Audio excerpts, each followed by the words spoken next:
श्रीमद् भागवतम के अंतर्गत पंचम स्कंद और चतुर्दश 14वां इसका अध्याय, उसके अंतर्गत सेकंड नंबर श्लोक से हम आज प्रारंभ करने जा रहे हैं। ओम नमो भगवते वासुदेवाय। ओम नमो भगवते वासुदेवाय। ओम नमो भगवते वासुदेवाय। आज गिरिराज पूजन का बहुत ही सुंदर दिवस भी है। हम आज ऐसे हरिदास वर्य गिरिराज जी साक्षात जो गौड़ीय वैष्णव समाज है वो इनको साक्षात इस प्रकार से भगवान कृष्ण नहीं करते, हरिदास वर्य इनको कहा जाता है भगवान के अत्यंत प्रियजन के रूप में। भगवान का ही विस्तार है, लेकिन हरिदास वर्य इस भाव से वैष्णव जन उनको भजते हैं, उनके परिक्रमा करते हैं इस भाव से। जो आम जनमानस में हम दिखते हैं वो डायरेक्ट कृष्ण वाला ही भाव होता है। गौड़ीय वैष्णव हरिदास वर्य रूप में उनको मानते हैं। आज उनके सानिध्य में हम श्रीमद् भागवतम आज प्रारंभ करते हैं। यस्यामुहावा एते षडिन्द्रिया नामानः कर्मणा दस्यव एव ते तदथ्या पुरुषस्य धनं यत्किंचिद् धर्मोपैकं बहुकृच्छाधिगतं साक्षात् परं पुरुषाराधनलक्षणो यशो धर्मस्तुं तु सांपराय उदाहरन्ति तद्धर्म्यं धनं दर्शनस्पर्शन श्रवणास्वादना वघ्राण संकल्प व्यवसायगृह ग्राम्योपभोगेन पुनाथस्याजितात्मनो यथा सार्थस्य विलुम्पन्ति। भौतिक अस्तित्व रूपी वन में अनियंत्रित इंद्रियां दस्यु मीन्स लुटेरे डाकू के समान हैं। बद्ध जीव भगवत भक्ति के विकास के लिए कुछ धन अर्जित कर सकता है, किंतु दुर्भाग्यवश अनियंत्रित इंद्रियां अपनी तुष्टि द्वारा इस धन को लूट लेती हैं। इंद्रियां दस्यु हैं क्योंकि वे जीव को दर्शन, घ्राण, आस्वाद, स्पर्श, श्रवण, संकल्प, विकल्प तथा अभिलाषा में अपना धन व्यर्थ व्यय करने के लिए बाध्य करती हैं। इस प्रकार बद्ध जीव अपनी इंद्रियों को तुष्ट करने के लिए बाध्य हो जाता है, जिससे उसका सारा धन व्यय हो जाता है। यद्यपि यह धन यथार्थतः धार्मिक कृत्यों के संपादन हेतु अर्जित हुआ होता है, किंतु दस्यु इंद्रियां इसका हरण कर लेती हैं। थोड़ा सा सेंसिटिव श्लोक इसको कह सकते हैं। भौतिक जीवन में जो यहाँ पर सुखदेव गोस्वामी परीक्षित महाराज को विस्तार करते जा रहे हैं। इनको फिर दोबारा से जब उन्होंने कहा कि सरलता से समझाइए, ये भी जटिल है। भौतिक जीवन में जो भी व्यक्ति अनेक प्रकार से धन अर्जित करता है, अगर इसको हम प्रत्यक्ष ऐसे ही लेके भी चले एज इट इज, तो वो मिला है भगवत प्रसन्नता के लिए और अपने जीवन रक्षा के लिए। इंद्रिय तर्पण के लिए कोई विधान नहीं है कि धन इसलिए देते हैं भगवान क्योंकि लक्ष्मी जी का ही स्वरूप है, तो लक्ष्मी जी को हम गलत तरीके से उपभोग करना सोच नहीं सकते। धन का जो दुरुपयोग है वो ऐसा ही है, साक्षात लक्ष्मी जी का अपमान। सुखदेव गोस्वामी कहते हैं कि वो बहुत धन अर्जित तो कर लेते हैं, लेकिन उसको भगवत सेवा में न लगा के कहाँ लगाते हैं, अनेक प्रकार से अपने इंद्रियों को तर्पित करने में, देखना और सूंघना, आस्वाद लेना, स्पर्श करना, श्रवण करना, इस प्रकार से अनेक अनेक संकल्प विकल्प में आज ये मन में आ गया, आज वो मन में आ गया, ऐसे नए नए चलता ही रहता है। जो आवश्यकताएं नहीं है और अभिलाषा, ये भी आवश्यकता के अंतर्गत नहीं आती है, में अपना धन व्यय करने के लिए बाध्य करती हैं। जो अनियंत्रित इंद्रियां हैं, जो भगवत सेवा में अनुरक्त नहीं है, इसको कैसे हम समझ सकते हैं? थोड़े दो एग्जाम्पल लेके चलेंगे, थोड़े से डिफरेंट है, बस श्रवण कर सकते हैं। पालन तो जिसके हृदय में जैसी भगवत प्रेरणा होगी, भगवान के नाम की जितनी कृपा होगी, जैसे हम गुरुवर के जीवन में भी देखते हैं, चाहे वो अपने गुरुदेव हैं, उनके गुरुदेव और उनके भी गुरुदेव, तो उन्होंने कभी उन सब के रिप्रेजेंटेटिव अभी हम अपने गुरुदेव को देख सकते हैं कि जिनका हम साक्षात देखते भी हैं आचरण कि कैसे चलता है जीवन। हाँ, गुरुवर जो गुरु परंपरा उनके बारे में हम श्रवण करते हैं, लेकिन इनको हम उनके प्रतिनिधि के रूप में डायरेक्ट देख भी सकते हैं। अब तो आज के समय में तो उन्हें फोर्सफुली सब लोग करते हैं कि नहीं, गाड़ी में ही जाना पड़ेगा, गाड़ी आपको यूज करनी पड़ेगी, ऐसे ऐसे। लेकिन वो अभी भी एक एक रुपए को भी इस प्रकार से यूज करते हैं कि ये भगवत सेवा में ही जाए, अपने शरीर पे एक्स्ट्रा ना लगे।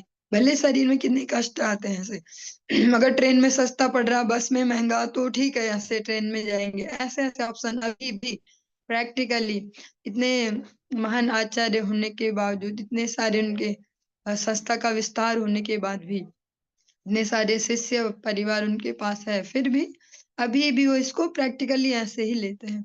और एक एग्जाम्पल हमने सुना है अपने गुरुदेव के मुख से, उनके गुरु बहन हुई है, वो बांग्लादेश का एग्जाम्पल है। उनके गुरुदेव हमारे परम गुरुदेव है नित्य लीला पुरुष श्री भक्ति दयित माधव गोसाई महाराज। उनका एक ऐसा वो तो एक्सट्रीम लेवल का एग्जाम्पल है, हमारे लिए तो जीवन में अप्लाई करना बहुत मुश्किल होगा, पर उससे प्रेरणा लेकर हम थोड़ी थोड़ी अपनी कृपणताओं को छोड़ पाएंगे, समझ पाएंगे इंद्रिय तर्पण और भगवत सेवा का डिफरेंस। उनको उनका एक एग्जाम्पल सभी सुनाते हैं गुरुवर्ग कि उनको बांग्लादेश में अपने गुरुदेव से वहां पर कुछ प्रोग्राम करवाना था, और पहले इस प्रकार से प्रोग्राम होते थे कि धर्म सभा के रूप में बहुत सारे संत इकट्ठे होंगे, बहुत सारी पब्लिक इकट्ठी होगी, 5-6 दिन लगभग ऐसा चलेगा। तो प्रैक्टिकली इसमें धन भी लगता ही है व्यवस्थाओं को जोड़ने में, हर चीज में, और उनके मन में वो अभिलाषा भी थी ही। तो फिर वो हम जैसे उस अभिलाषा को दबा नहीं पाई कि नहीं करवाती, मेरा बजट अलाउड नहीं कर रहा। उन्होंने थोड़ा एक्सट्रीम सा स्टेप लिया, अपने घर को बेच दिया, सेल आउट कर दिया, और उस व्यक्ति को उसको जिसको दिया वो बेचा, धन को यहाँ सेवा में लगाया, प्रचार में, क्योंकि प्रचार इतनी छोटी मूवमेंट भी नहीं है, उससे अगर कोई व्यक्ति की समझ में बात आ जाती है, आध्यात्मिक शिक्षा, तो उसका एक पूरा जीवन ट्रांसफॉर्म हो जाता है। सारे जो पूर्व जन्म के कितने कितने जन्मों से संचित कर्म सब धुल जाते हैं, आगे के लिए उसका रास्ता प्रशस्त होता है। तो जो इसकी कीमत समझते हो उस प्रकार से कर लेते हैं। उन्होंने उस धन को लगाया सारी व्यवस्थाओं में, पब्लिक के रहना खाना हर चीज में, और सभी इस व्यवस्थाओं में। और जिसको वो घर बेचा, उनको कह दिया कि जब जब ये चले जाएंगे, विदाई हो जाएगी, उसके अगले दिन आप आना, आपको घर मिल जाएगा। बिना ये समझे सोचे कि मैं कहाँ जाऊंगी, मेरा क्या होगा। और फिर ऐसा होते पूरा प्रोग्राम बहुत अच्छे से हो गया, सारी बहुत बढ़िया बढ़िया व्यवस्थाएं हैं, और बहुत सारे लोगों का उसमें गुरु पदाश्रय सब प्रोग्राम हुआ। ये बांग्लादेश की घटना है, और अभी भी बांग्लादेश बड़ा सेंसिटिव है इस मामले में। अभी भी वहां पर हम इस फेज से सुनते हैं ना, वहां ऐसा हुआ ऐसा, लेकिन अभी भी बहुत सारे वैष्णव, गुरुदेव भी साल भर में वहां जाते हैं 1-2 बार, बहुत ज्यादा जोर लगाते हैं वहां पर, क्योंकि बहुत ही पवित्र भूमि है, वहां महान महान आचार्यों की जन्म भूमि है। तो फिर उन्होंने सब करवाया, और जब सबकी विदाई वगैरह हो गई, तो वो व्यक्ति आ गए, अब लाइए ओनरशिप, अब हमें दीजिए, अब घर हमारा। तो कहते हैं कि जो परम गुरुदेव है उनके चित्त में कुछ ऐसा हुआ, क्योंकि गुरु तो भगवान के प्रतिनिधि हमारे जीवन में, और जो जो गुरु शिष्य के हृदय की बात नहीं समझ सकते, शास्त्र कहते हैं वो गुरु नहीं है, और जो शिष्य ये भाव नहीं रखते अपने गुरुदेव में कि वो सब जानते हैं, वो भी शिष्य नहीं है। बहुत सेंसिटिव ये पूरा प्रसंग है। फिर वो लौट के आए, कुछ तो है गड़बड़, जाना पड़ेगा। तो यहाँ देखते हैं ऐसा सीन चल रहा है। तो फिर वो उन्हें वैसी स्थिति में नहीं छोड़ गए, जैसा हम गुरुदेव के आचरण में फिर इसका ही बिल्कुल प्रतिबिंब ऐसा देखते हैं, सेम टू सेम गुरुदेव के जीवन में भी देखते हैं। कोई भक्त अपनी बहुत श्रद्धा से कुछ करवाते हैं, भागवतम का आयोजन, अनेक अनेक भक्त उसका लाभ लेते हैं। तो गुरुदेव ऐसे नहीं जाते जैसे अधिकतर हम सुनते हैं देखते हैं कि व्यास जी की विदाई होती है, व्यास जी चलते हैं दक्षिणा लेके। गुरुदेव ठीक उल्टा करते, पूछते हैं सब ठीक ठाक तो है। कोई जो ऐसा वक्त करवा रहे हो जिसकी उन्हें स्थिति पता है कि अलाउड नहीं करती फाइनेंशियल कंडीशन, तो पूछते हैं कर्जा तो नहीं हुआ, कर्जा करके मत करना, मुझे देना तो मैं देता हूँ, इस प्रकार से। परम गुरुदेव ने जब वो सीन देखा तो फिर उनके लिए व्यवस्थाएं बनाई, वो जो भी परिस्थिति उसको सॉर्ट आउट किया। जो हम सुन रहे हैं ये एग्जाम्पल दोनों इसलिए देने जरूरी है क्योंकि श्रीमद् भागवतम एक तो हो गया सुनना कि इससे ना पुण्य होता है, कुछ पाप निपट जाते हैं, पितृ उद्धार होता है, भूतों का भी मंगल होता है, एक वो भाव है। और एक भाव है शिक्षा वाला कि जब भगवान का ये वांग्मय स्वरूप है तो कुछ तो होगा इसमें, ऐसा तो नहीं होगा कि केवल ऐसा ऐसा ये भूति भगाता होगा बस। हाँ, हमारे जीवनों में भी परिवर्तन लाता है जो हमारे लिए परम आवश्यक है। वैसे नहीं तो भक्ति को समझ पाना बहुत थोड़ा मुश्किल है, ऐसे प्रैक्टिकली समझ पाना। ऐसे सुनने में तो अच्छा ही लगता है, हाँ ऐसे होता है ऐसा होता है, इतने महान भक्त हुए इतने, पर वो महान भक्त जिनको हम कह रहे हैं उन्होंने कभी ना कभी अप्लाई किए वो फॉर्मूले, तभी उनका नाम आज जाना जाता है। सुखदेव गोस्वामी कहते हैं वो अपने इंद्रिय तर्पण में उस धन को अपव्यय करते हैं। इस प्रकार बद्ध जीव अपनी इंद्रियों को तुष्ट करने के लिए बाध्य हो जाता है, जिससे उसका धन व्यय हो जाता है। यद्यपि वह धन यथार्थतः धार्मिक कृत्यों के संपादन हेतु अर्जित हुआ था, किंतु दस्यु इंद्रियां इसका हरण कर लेती हैं। भगवान ने यद्यपि वो जो सामर्थ्य दी है, जो ऐश्वर्य दिया, वो अपनी ही सेवा के लिए दिया है। क्योंकि हम सुनते हैं समुद्र मंथन का प्रसंग, अनेक अनेक देवता सभी लाइन से लगे हैं, दैत्य भी हैं, बहुत ही बली पराक्रमी सभी वहां पर उपस्थित हैं। भगवान उस लाइन में भी नहीं है कि भैया मैं भी लाइन में हूँ, भगवान एक किनारे हैं, पर लक्ष्मी जी स्वयं जाके उनको ही वरण करते हैं। तो वो भगवान की ही सेवा के लिए है, जिसको हम धन समझते हैं, नोट समझते हैं, संपत्ति, जो भी भूदेवी श्री देवी दोनों रूप से, ना जमीन घर, इस प्रकार से भू शक्ति और श्री शक्ति दोनों भगवत सेवा के लिए ही है। और वो कृपा भी उस पर ही करती है, सद्बुद्धि उसे ही प्रदान करती है जो उन्हें भगवान की ही सेवा में लगाते हैं। किंतु दस्यु इंद्रियां इसका हरण कर लेती हैं। जो लुटेरी इंद्रियां हैं, लुटेरे में जो दूसरे का धन हरण करती हैं, जो दूसरे ने अपने मेहनत से कमाया हो और अपने लिए जोड़ा हो, ऐसी इंद्रियां उसका हरण कर लेती हैं।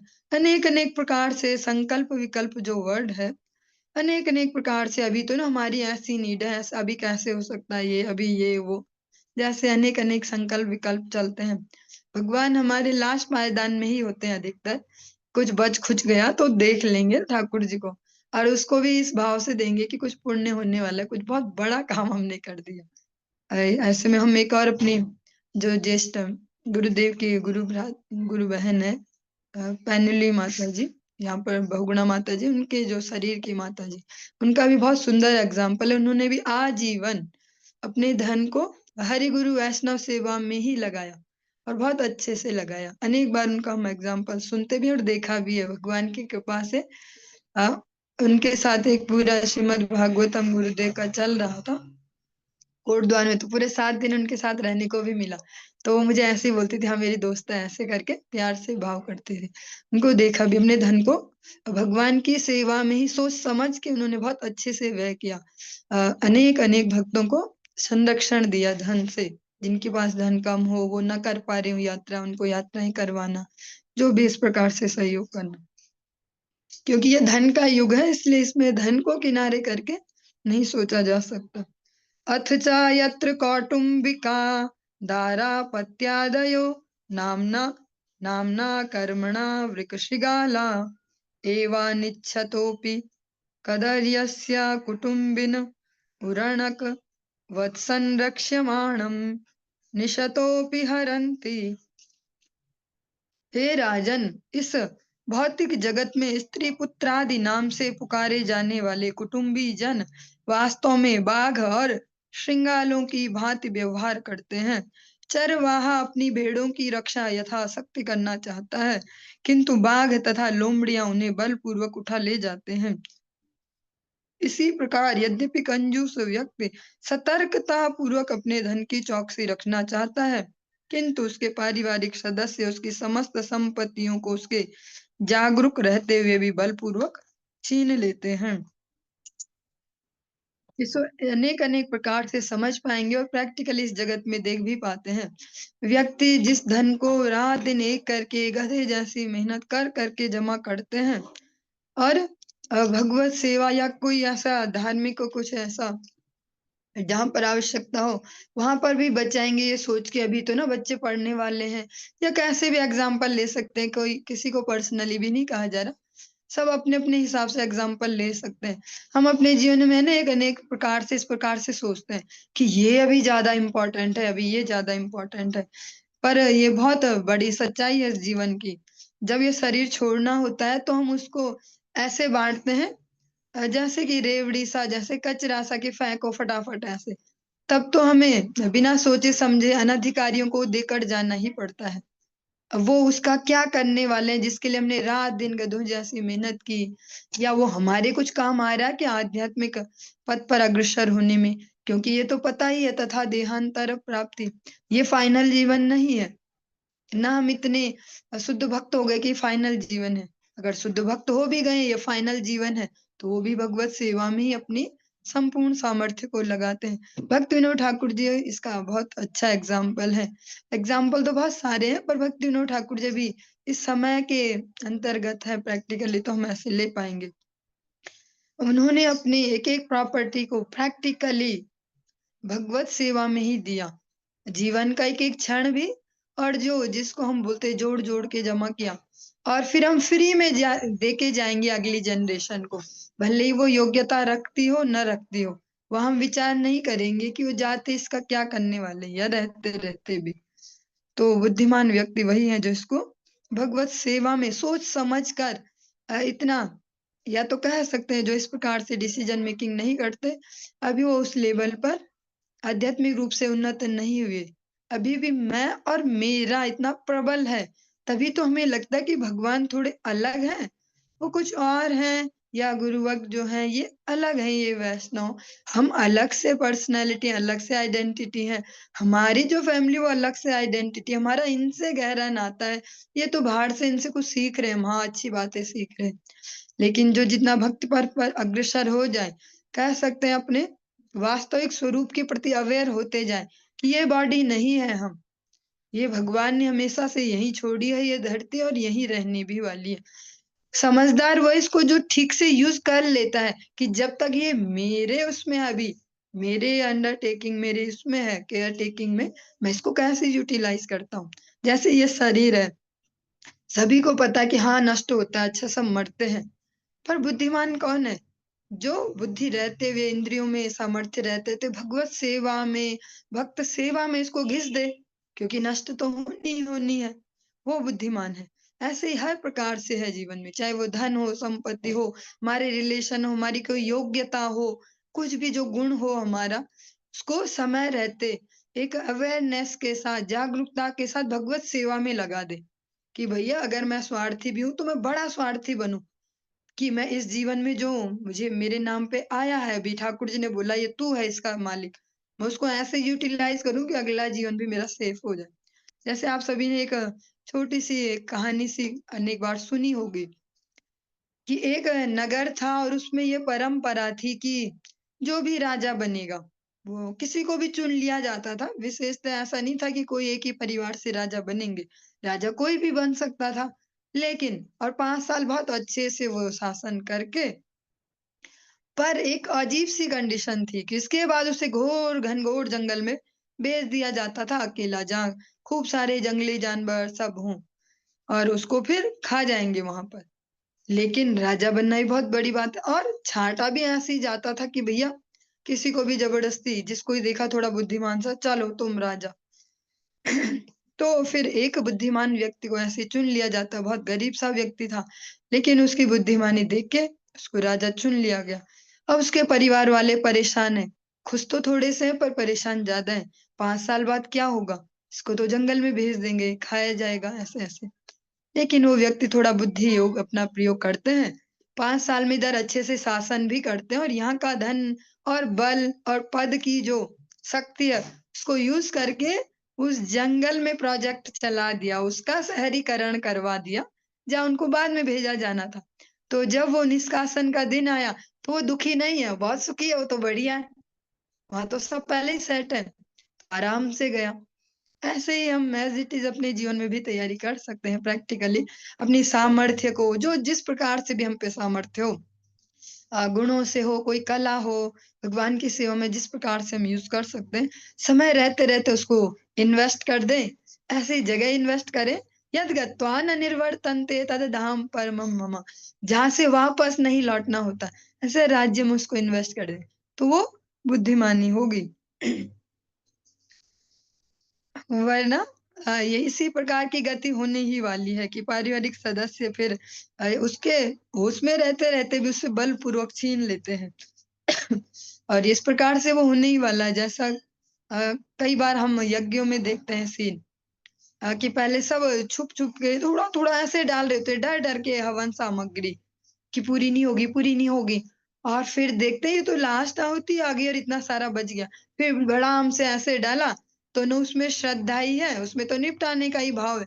धुआँ-धुआँ भी हुआ और कोई बेनिफिट उसका नहीं मिला हमें। ऐसे जीवन में भी हमने जीवन भर बचा-बचा के यहाँ से भी बचा, ठाकुर जी से भी बचा, इससे भी बचा, उससे भी बचा। नहीं, कम हो जाएगा, कम हो जाएगा। और लास्ट में फिर जो हम सुन रहे हैं इस प्रकार से लुटेरों को फ्री में देके जाना है कि अब तुम जो ही करो। मैंने तो अच्छी-अच्छी जगह से भी इसको बचाया है और तुम चाहो तो एक ही दिन में उसको लुटा सकते हो। तुम जैसे चाहो वैसे कर सकते हो इंद्रिय तर्पण।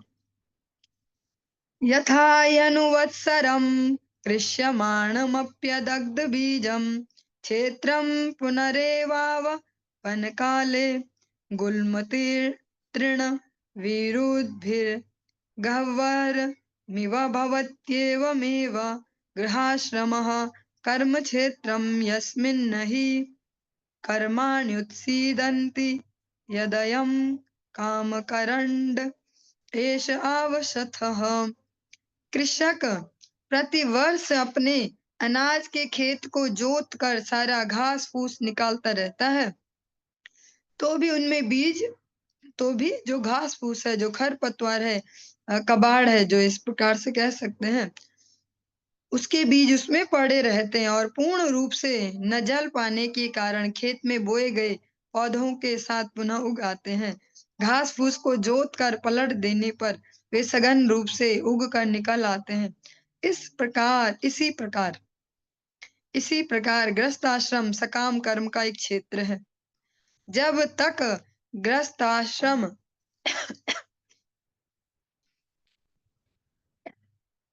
भोगने की कामना पूर्ण रूपेण भस्म नहीं कर दी जाती। निशान नहीं उतरे।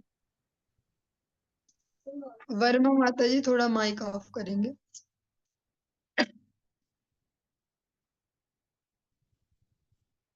इसी प्रकार गृहस्थ आश्रम सकाम कर्म का एक क्षेत्र है। जब तक गृहस्थ आश्रम भोगने की कामना पूर्ण रूपेण भस्म नहीं कर दी जाती तब तक वह बारंबार उदय होती रहती है। पात्र में बंद कपूर को हटा लेने पर भी पात्र से जो कपूर है उसकी सुगंध नहीं जाती। इस प्रकार जब तक कामनाओं के बीज विनष्ट नहीं कर दिए जाते तब तक सकाम कर्म का नाश नहीं होता। ये तो बहुत सरल सा ही एग्जाम्पल है, सबको स्वयं से समझ में भी आ रहा होगा। सबने कभी न कभी प्रैक्टिकली कुछ खेती जैसा कुछ किया होगा, बड़े खेतों में नहीं बगीचों में देखा होगा। अनावश्यक जिनको हम नहीं भी बोते ऐसे बीज खुद से ही उग जाते हैं क्योंकि वो नष्ट नहीं हुए थे अभी। ऐसे ही जीवन में जब तक भी जितने जीवनों तक हमारे इन इंद्रियों के तर्पण की अभिलाषाएं समाप्त नहीं होंगी, पूर्ण नहीं होंगी या कह सकते हैं जल नहीं जाती, तब तक वो फिर से उदय होंगी, हमें नया-नया जन्म दिलाते रहेंगी। इसीलिए जो भगवान का नाम है वो वर्जनम भव बीजानाम, वो भून देता है हमारे भव बीजों को। भगवत सेवा, भगवत जनों की सेवा, महत पुरुषों की सेवा हमारे भव बीजों को भून देता है। जो भुन जाते हैं बीज फिर वो नहीं उगते, उनमें कितना ही खाद पानी डाल लो, वो भुने हुए बीज उगते नहीं हैं।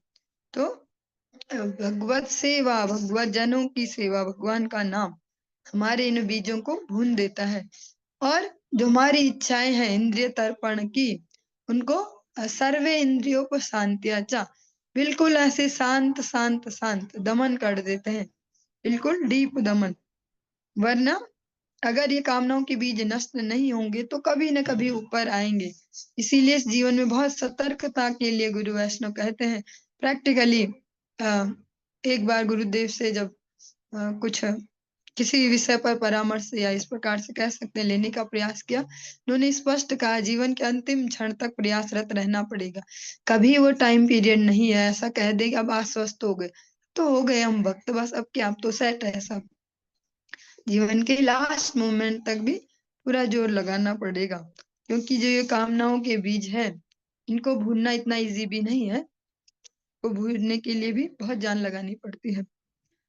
तत्र गतो दंस मशक समाप सदैर मनुजः सलभ सकुंत तस्कर मूषकादि विरूपरुध्य मान बहि प्राणः क्वचित् परिवर्तमानो अस्मिन् ध्वन्यविद्या काम कर्म विरूपरक्त मनसानुपन्नार्थम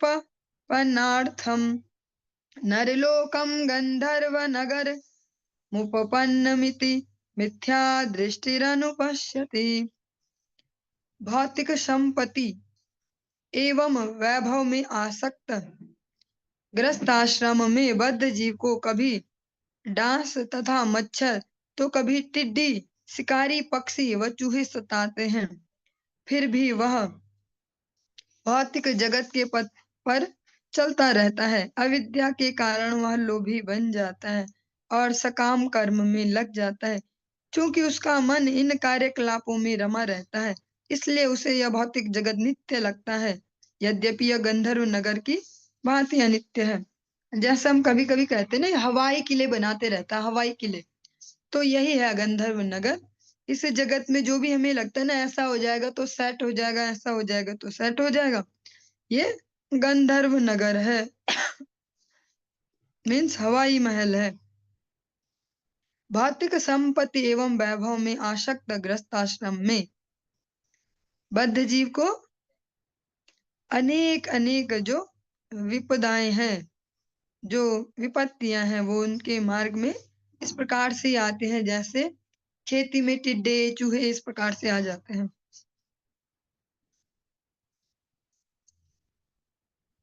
नरोत्तम दास ठाकुर जी का एक सुंदर सा कीर्तन एक्सप्लेनेशन में बहुत अच्छे से यहाँ पर दिया गया, आप सभी श्रवण करते हैं। नित्यानंद प्रभु के लिए जो उन्होंने स्तुति की है। अहंकार मत हया निताई पद पासरिया असत्य रे सत्य करी मानी असत्य रे सत्य करी मानी। अपनी जो भौतिक स्थिति है उससे फूल कर गर्वित होकर जो अनित्य है उसको हम नित्य समझते हैं कि ये जीवन हमेशा रहने वाला है, ये शरीर हमेशा रहेगा, ये संपत्ति हमेशा रहेगी, ये परिवारजन हमेशा रहेंगे और ऐसी बहुत बढ़िया से जीवन चलने वाला है। और भगवान के चरणों की ओर कभी देखते नहीं है, भगवान के चरणों की ओर मन स्थिर करने का प्रयास नहीं करते। जो असत्य है उसको सत्य मानते हैं और जो वास्तविक सत्य है उससे हमेशा भागते रहते हैं। तत्र च क्वचि दात्पोदक निभान विषयानुपधावति पान भोजन व्यवाया दिव्यसन लोलुपः। बद्ध जीव कभी कभी इस गंधर्वपुरी में खाता पीता और स्त्री प्रसंग करता है। अत्यधिक लगाव के कारण इंद्रिय सुखों के पीछे वह उसी प्रकार दौड़ता है जैसे मरुस्थल में मृग मरीचिका के पीछे हिरन। जैसे रेगिस्तान में दूर से देखे तो रेत भी चमकती हुई लगती है कि बहुत बड़ा जलाशय है और मृग उसके पीछे पीछे दौड़ता है कि यहाँ भी पानी मिलने वाला है। ऐसे ही बद्ध जीव इस जगत में हमेशा इंद्रिय तर्पण की ओर ही दौड़ता रहता है कि यहाँ मजा आने वाला, आज वहां मजा आने वाला। हर दिन इसी इसी रीजन की वजह से उत्साहित है प्रत्येक मनुष्य कि आज ना हम ऐसा करेंगे, आज बहुत मजा आएगा, आज वैसा बनाएंगे बहुत मजा आएगा, आज वहां जाएंगे बहुत मजा आएगा। इस प्रकार से ही सारा जीवन ऐसे ही भाग रहा है। जैसा एग्जाम्पल ले कि एक रस्सी पे कोई डंडी पे कोई गाजर बांध दी जाए और गधा उसके पीछे पीछे दौड़ता रहे, उसको लगे अब तो मिलने ही वाली है, अब मिलने ही वाली, और मालिक बहुत सारा बोझा उसके सर पे लोड के रख के उसको ऐसे दौड़ा रहो एक गाजर के लालच में। ऐसे ही ये मनुष्य का जीवन भी चलता है। क्वचिच्चा शेष दोष निषदनम पुरीश विशेषम तद्वर्ण गुण निर्मित मतिः सुवर्ण मुपादिश सत्याग्निकाम कातर इवोल्मुख पिशाचम। कभी कभी जीवात्मा स्वर्ण के नाम से पहचाने जाने वाले पीले मल की वांछा करके उसको पाने के लिए दौड़ता है। यह स्वर्ण भौतिक वैभव एवं ईर्ष्या का स्रोत है। इसके कारण जीवात्मा अवैध यौन संबंध, द्यूत, मांसाहार तथा मादक द्रव्यों के सेवन में तत्पर होने में समर्थ हो जाता है। रजोगुण से अभिभूत व्यक्ति स्वर्ण के रंग से उसी प्रकार आकृष्ट होते हैं जिस प्रकार वन में जाड़े से ठिठुरता मनुष्य दलदल में दिखने वाले प्रकाश को अग्नि समझ बैठता है। जो अनावश्यक धन संग्रह है, जो केवल अपने ही इंद्रिय तर्पण के लिए है, उसकी यहाँ पर बात की जा रही है। स्वर्ण है, बहुत ही सुंदर है, लेकिन यहाँ पर उसको पीले मल की ऐसे संज्ञा दी गई है, एक अशुद्धि के रूप में बताया गया। यदि वो भगवत सेवा में नहीं लग रहा, फिर वो क्या करेगा? जो धन भगवत सेवा में नहीं लगेगा, वो हमको पावरफुल बनाएगा और इंद्रिय तर्पण की ओर ही ले जाएगा। जो भी शक्ति है, सामर्थ्य अगर भगवत सेवा में नहीं लग रही, तो विपरीत दिशा में ही लगेगी, क्योंकि उसे लगना ही लगना है कहीं ना कहीं, चाहे वो धन है, चाहे शारीरिक सामर्थ्य है। भगवत सेवा में न लगी तो हमारे अमंगल में अवश्य लगेगी। अथ कदाचिन्निवास पानीय द्रविणा द्यनेकात्मोपजीवनाभिनिवेश एतस्यां संसाराटव्यामितस्ततः परिधावति। कभी कभी यह बद्ध जीव रहने के लिए निवास स्थान ढूंढने एवं अपने शरीर की रक्षा के लिए जल तथा धन प्राप्त करने में लगा रहता है। इन नाना प्रकार की आवश्यकताओं को जुटाने में संलग्न रहने के कारण वह सब कुछ भूल जाता है और भौतिक अस्तित्व के जंगल में निरंतर इधर उधर दौड़ धूप करता रहता है। मनुष्य के जीवन के ये जो प्रसंग है, ये तो सभी जानते ही हैं। पूरे जीवन भर इसीलिए लगे रहते हैं कि थोड़ा सा और हो जाएगा, थोड़ा सा और हो जाएगा तो ठीक हो जाएगा, थोड़ा ये हो जाएगा, थोड़ा वो। क्वचिच्चिवात्योपम्यया प्रमदया रोहमारोपितस्तत्कालरजसा रजनीभूत इवासाधु मर्यादो रजस्वलाक्षोऽपि दिग्देवतातिरजस्वला मतिर्न विजानाति। कभी कभी यह बद्धात्मा धूल के ववंडर से अंधे के समान उस स्त्री की सुंदरता को देखता है जिसे प्रमदा कहा जाता है। उस समय उसके विवेक पर भोग इच्छा विजय पाती है। इस प्रकार वह वासना से प्रायः अंधा हो जाता है और काम जीवन के समस्त नियमों का उल्लंघन करने लगता है। उसे यह ज्ञान ही नहीं रह जाता कि उसके इस उल्लंघन को अनेक देवता देख रहे हैं। इस प्रकार वह भवितव्य दंड को देखे बिना इंद्रिय तर्पण का आनंद लेता है। जिसके पास भी विशेष अत्यधिक धन जो जमा हो जाए, व्यवस्थाएं जमा हो जाए, जो भगवत सेवा में नहीं लग रही है। यहाँ पर इसलिए ये बोला जाता है कि भगवत सेवा में नहीं लग रही, क्योंकि बहुत सारे ऐसे भी भगवत भक्त हैं जिनके पास भगवान अत्यधिक धन भेजते हैं और वो उसको भगवत सेवा में ही लगाते हैं। तो धन में कोई बुराई नहीं है, कोई अनुकूलता में कोई बुराई नहीं है, उसके यूज में बुराई है। जब अत्यधिक धन हो जाए तो फिर कहाँ जाएगा? कहीं ना कहीं तो वो अपना मार्ग लेगा ही। ऐसा एक एग्जाम्पल ऐसे ले पाएंगे, जैसे आज के समय में देखें, गुरु वो बहवा संति शिष्य वित्तापहार का जो ये कैटेगरी है, सो कॉल्ड जो गुरु बन गए हैं समाज में, गुरु नाम से पहचाने जा रहे हैं कि इनको गुरु कहते हैं, ये धर्म गुरु ऐसे ऐसे। क्योंकि अब कोई ऐसा पैरामीटर या कोई ऐसी संस्था तो है नहीं जो ओवरऑल कंट्रोलिंग देखे, तो अब सब स्वच्छंद है, कोई भी गुरु कोई भी भगवान भी बन सकता है।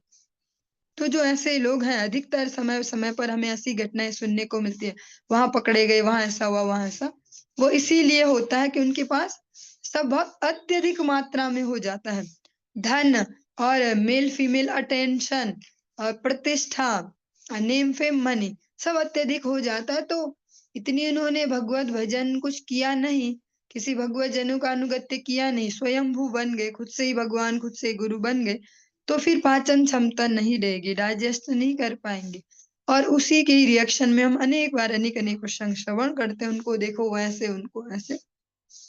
यही यहाँ पर भी समझाने का मेन आशय है। इसको हम ऐसा नहीं लेंगे कि ये एक गृहस्थ के लिए ही सारा कहा जा रहा हो कि यही सारा ऐसे बर्बाद। ये उन सभी के लिए जिनके पास अत्यधिक धन अर्जित हो जाए, अत्यधिक सामर्थ्य शक्ति अर्जित हो जाए, फिर वो गलत जगह ही लगने वाली है। कामातुराणाम न भयम न लज्जा, जो कामनाओं से जिनकी बुद्धि मारी जाती है, बद्धात्मा धूल के बवंडर से अंधे के समान, उन कामनाओं से उनकी आंखों में ऐसे धूल पड़ती है जैसा कभी आप सबने कभी एक्सपीरियंस लिया, हमने तो बचपन में या कई बार लिया है। फील्ड में खेलने गए होते थे और अचानक ऐसे गर्मी के दिनों में आंधी चलती थी, बहुत ही खतरनाक लगता था, भी उड़ जाएंगे। जो पोल वगैरह कुछ होते थे उन्हें पकड़ लेते थे डर के मारे, बचपन में लगता था उड़ ही जाएंगे। तो आंखों में पूरी धूल भर जाएगी, चाहे बंद भी कर लो फिर भी वो घुस ही जाती थी। ऐसे ही जो अपनी जिनकी अनियंत्रित कामनाएं हो जाती उनके ऐसे बुद्धि भी ढक जाती है, जैसे बवंडर से हमारी आंखें ढक जाती हैं, ऐसी कामनाओं से आंखें अंधी हो जाती हैं। और भवितव्य दंड को देखे बिना, क्योंकि ये तो साइंस में भी हम इस जड़ जगत में भी पढ़ते हैं कि हर एक्शन का रिएक्शन होता है, हर क्रिया की प्रतिक्रिया होती है, और आध्यात्मिक जीवन में तो इसी बेस पर सब चल रहा है। तो वो ऐसा कामांध व्यक्ति, अपनी इंद्रियों से जो परेशान हो, ऐसा व्यक्ति उसका जो फ्यूचर में जो रिजल्ट आएंगे वो फ्यूचर 1 घंटे बाद भी हो सकता है, ऐसा नहीं है सालों में ही रिजल्ट आते, कई बार तत्क्षणात भी रिजल्ट आते। वो उसको सोचे बगैर कामना से जब आंखें अंधी हो जाए, बुद्धि मारी जाए, कामातुराणाम न भयम न लज्जा, तो ऐसे कार्यों को भी कर लेता है बिना उसके रिजल्ट को जाने, बिना सोचे समझे कि क्या रिजल्ट जीवन में आएगा। कि वो ये भी भूल जाता कि अनेक देवता उसको दर्शन कर रहे हैं, उनके इन कृत्यों को, चाहे वो जल में है चाहे थल में, हर जगह भगवान ने अपने रिप्रेजेंटेटिव फिट कर रखे हैं। सूर्य देव उसमें बहुत महत्वपूर्ण रोल निभाते हैं। इस प्रकार से वह अनियंत्रित इंद्रिय तर्पणों में ही लगा रहता है। और बहुत ही सुंदर आप एक स्तुति करते हैं नित्यानंद प्रभु की, उसमें बहुत सुंदर सी लाइन दी गई है, कृष्णेर संसार कर छाड़ी अनाचार, जीवे दया कृष्ण नाम सर्वधर्म सार। भगवान कृष्ण का संसार करे, इंद्रियों को निग्रह, इंद्रियों का निग्रह करते हुए यथा योग्य विषय भुंजना सकता है, या जो बेसिक रिक्वायरमेंट है एक मानव जीवन की, उनको फुलफिल करते हुए और एक्स्ट्रा के लिए अपनी एनर्जी को, धन को, समय को वेस्ट न करते हुए वह सावधानी से मनुष्य जीवन का उपयोग करे, भगवत सेवा में इसको लगाने का प्रयास करे। जब तक बुद्धि स्थिर है, जब तक इंद्रियों में सामर्थ्य है, तब तक उसको भगवत सेवा में लगा लिया जाए। चलिए आज के इस प्रसंग को हम